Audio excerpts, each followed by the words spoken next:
ಮೇಕೆದಾಟು ಯೋಜನೆ ತಮಿಳುನಾಡಿಗೆ ಅನುಕೂಲವಾಗಲಿದೆ. ಅವರ ಜೊತೆ ಮಾತನಾಡಿ ಅಂತ ಹೇಳಿ ವಿಪಕ್ಷದವರು ಹೇಳಿದ್ದಾರೆ. ಎಲ್ಲ ಸಹಕಾರ ನೀಡೋದಾಗಿ ವಿಪಕ್ಷದವರು ಕೂಡ ಹೇಳಿದ್ದಾರೆ. ಈ ರೀತಿಯಾದಂತಹ ವಿಷಯಗಳನ್ನ ಈಗ ಸರ್ವಪಕ್ಷ ಸಭೆಯ ಬಳಿಕ ಸಿಎಂ ಡಿ.ಕೆ. ಶಿವಕುಮಾರ್ ಅವರು ಹಂಚಿಕೊಂಡಿರುವಂತದ್ದು. ಈಗ ಕುಡಿಯೋ ನೀರಿಗೆ 6 ಟಿಎಂಸಿ ಮಾತ್ರ ಮೀಸಲಿಡಲಾಗಿದೆ. ಅಕಸ್ಮಾತ್ 2 ಟಿಎಂಸಿ ಹೆಚ್ಚಿಸಿದ್ರೂ ಕೂಡ ಅಕ್ಕಪಕ್ಕದವರು ನೀರು ಕೇಳಬಹುದು ಅಂತ ಹೇಳಿ ಡಿ.ಕೆ. ಶಿವಕುಮಾರ್ ಅವರು ಹೇಳಿರುವಂತದ್ದು. ಇಂದು ನಡೆದಂತ ಈ ಒಂದು ಸರ್ವಪಕ್ಷ ಸಭೆಯ ಬಳಿಕ ಡಿ.ಕೆ. ಶಿವಕುಮಾರ್ ಈ ಕೆಲವೊಂದಿಷ್ಟು ಮಾಹಿತಿಗಳನ್ನ ಹಂಚಿಕೊಂಡಿರುವಂತದ್ದು.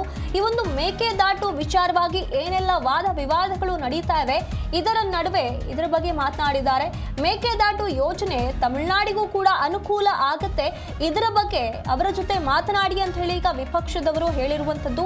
ಈ ಒಂದು ಸರ್ವಪಕ್ಷ ಸಭೆಯಲ್ಲಿ ಎಲ್ಲರೂ ಕೂಡ ಭಾಗಿಯಾಗಿದ್ರು. ಅವರು ಕೂಡ ವಿಪಕ್ಷದವರು ಕೂಡ ಇದರ ಬಗ್ಗೆ ಕೆಲವೊಂದಿಷ್ಟು ಸಲಹೆ ಸೂಚನೆಗಳನ್ನ ಡಿ.ಕೆ. ಶಿವಕುಮಾರ್ ಅವರಿಗೆ ನೀಡಿದ್ದಾರೆ. ಅದರ ಆಧಾರದ ಮೇಲೆ ಮಾಹಿತಿಯನ್ನ ಹಂಚಿಕೊಂಡಿರುವಂತದ್ದು. ಹಾಗಾಗಿ ಈ ಮೇಕೆದಾಟು ಯೋಜನೆ ಯಾವ ರೀತಿಯಾಗಿ ತಮಿಳುನಾಡಿಗೆ ಅನುಕೂಲವಾಗುತ್ತೆ ಅನ್ನೋದನ್ನ ಒಮ್ಮೆ ತಮಿಳುನಾಡಿನವರಿಗೆ ಸ್ವಲ್ಪ ಮನವರಿಕೆ ಮಾಡಿಸುವಂತಹ ಪ್ರಯತ್ನವನ್ನ ಮಾಡಿ ಅಂತ ಹೇಳಿ ವಿಪಕ್ಷದವರು ಈಗ ನನಗೆ ಸಲಹೆಯನ್ನ ನೀಡಿದ್ದಾರೆ. ಈ ಎಲ್ಲಾ ಸಹಕಾರವನ್ನ ಈಗ ಅವರು ಕೂಡ ನೀಡೋದಾಗಿ ನನಗೆ ಭರವಸೆಯನ್ನ ನೀಡಿದ್ದಾರೆ. ಹಾಗಾಗಿ ಇದರ ವಿಚಾರವಾಗಿ ಮುಂದಿನ ದಿನಗಳಲ್ಲಿ ನಿರ್ಧಾರಗಳನ್ನ ತೆಗೆದುಕೊಳ್ಳಲಾಗುತ್ತೆ ಅಂತ ಹೇಳಿ ಡಿ.ಕೆ. ಶಿವಕುಮಾರ್ ಅವರು ಹೇಳಿರುವಂತದ್ದು. ಹಾಗೆ ಸದ್ಯದ ಮಟ್ಟಿಗೆ ಈಗ 6 ಟಿಎಂಸಿ ನೀರನ್ನ ಮಾತ್ರ ಕುಡಿಯೋ ನೀರಿಗಾಗಿ ಮೀಸಲಿಡಲಾಗಿದೆ. ಅಕಸ್ಮಾತ್ 2 ಟಿಎಂಸಿ ಹೆಚ್ಚಿಸಿದ್ರೂ ಕೂಡ ಅಕ್ಕಪಕ್ಕದವರು ನೀರು ಕೇಳಬಹುದು. ಹಾಗಾಗಿ ಎಲ್ಲವನ್ನೂ ಕೂಡ ಯೋಚಿಸಿ ನಿರ್ಧಾರ ತೆಗೆದುಕೊಳ್ಳಬೇಕು. ಈ ಎಲ್ಲಾ ವಿಷಯಗಳನ್ನ ತುಂಬಾ ಸೂಕ್ಷ್ಮವಾಗಿ ಪರಿಗಣಿಸಿ ಮುಂದಿನ ನಿರ್ಧಾರಗಳನ್ನ ತೆಗೆದುಕೊಳ್ಳಬೇಕು.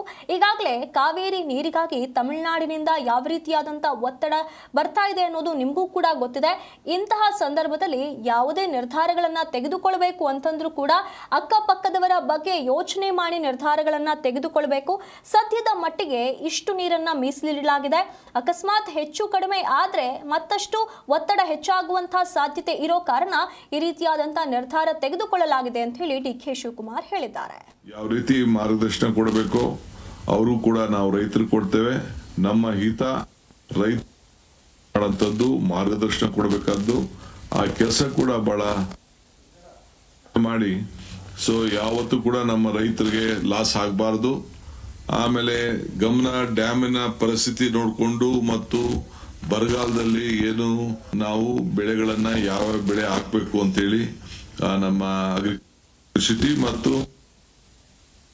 ಅಗ್ರಿಕಲ್ಚರ್ ಟೆಕ್ನಿಕ್ ಅವರು ಕೂಡ ನಾವು ರೈತರಿಗೆ ಆ ಜಿಲ್ಲೆಗೆ ಸಂಬಂಧಪಟ್ಟಂತೆ ಪ್ರತ್ಯೇಕವಾಗಿ ಜಿಲ್ಲೆಗೆ ಏನೇನು ಆಗ್ಬೇಕು ಅನ್ನೋದನ್ನ ಅವ್ರಿಗೆ ಮಾರ್ಗದರ್ಶನ ಕ್ರಮ ಕೂಡ ಸೇವೆ ಅನ್ನೋ ಮಾತನ್ನ ಈ ಸಂದರ್ಭದಲ್ಲಿ ಹೇಳಲಿಕ್ಕೆ ವಹಿಸ್ತೇನೆ. ಆದ್ರೆ ಒಂದು ಬಹಳ ಸಂತೋಷ, ಎಲ್ಲರೂ ಕೂಡ ಅವರು ಕೈ ಜೋಡಿಸಿದ್ದಾರೆ. ಗೌರವಾನ್ವಿತ ಪ್ರಧಾನಮಂತ್ರಿಗಳಾಗಿದ್ದಂತ ದೇವೇಗೌಡರು ಕೂಡ ನಾನು ಬರ್ಲಿಕ್ಕೆ ಸಾಧ್ಯ ಇಲ್ಲ, ನಾನು ನಮ್ಮ ಪಕ್ಷದ ಪರವಾಗಿ ಎಚ್.ಡಿ. ಕುಮಾರಸ್ವಾಮಿ ಮತ್ತು ಶಾಸಕಾಂಗ ಪಕ್ಷದ ನಾಯಕರುಗಳು ಬಂದು ಪಾರ್ಟಿಸಿಪೇಟ್ ಮಾಡ್ತಾರೆ ಅಂತೇಳಿ ಅವರು ತಿಳಿಸಿದ್ದಾರೆ.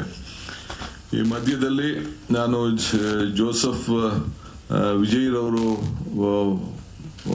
ಕಾರ್ಯಕ್ರಮನ ಮುಂದೂಡಬೇಕು ಅಂತೇಳಿ ರಿಕ್ವೆಸ್ಟ್ ಮಾಡ್ಕೊಂಡಿದ್ದೆ. ಅದು ಕೂಡ ಅವರು ಬೆಳಗ್ಗೆ ಬಿಜೆಪಿ ಅಧ್ಯಕ್ಷರು ಕೂಡ ಅವರು ಅನೇಕ ವಿಚಾರಗಳನ್ನ ಕೊಟ್ಟಿದ್ದಾರೆ. ನಾನು ಅದಕ್ಕೆ ಕಾಮೆಂಟ್ ಮಾಡಕ್ ಹೋಗಲ್ಲ. ಅವರು ಏನ್ ಬೇಕಾರೋ ಅವರ ಅನುಭವದಲ್ಲಿ ಅವರು ಕೆಲವರು ಮಾತಾಡಿದ್ದಾರೆ. ಸೊ ನಾವು ಸೌಹಾರ್ದತೆಯಿಂದ ನಮ್ಮ ಸಮಸ್ಯೆನ ಬಗೆಹರಿಸಿಕೊಳ್ಳೋದು ನಮ್ಮ ಸರ್ಕಾರದ ಅಭಿಪ್ರಾಯ. ಸೊ ಅದಕ್ಕೆ ಪ್ರತಿ ಹಂತದಲ್ಲೂ ಕೂಡ ರೈತರು ಕೂಡ ಚರ್ಚೆ ಮಾಡಬೇಕಾಗ್ತದೆ, ಜನರ ಪ್ರತಿನಿಧಿಗಳು ಕೂಡ ಚರ್ಚೆ ಮಾಡಬೇಕಾಗ್ತದೆ, ಮತ್ತು ನಮ್ಮ ಲೀಗಲ್ ಟೀಮ್ ಜೊತೆಗೆ ನಮ್ಮ ಅಧಿಕಾರಿಗಳು ಕೂಡ ಅವರನ್ನು ಕೂಡ ಎಲ್ಲರನ್ನು ವಿಶ್ವಾಸಕ್ಕೆ ತೆಗೆದುಕೊಂಡು ರೈತರ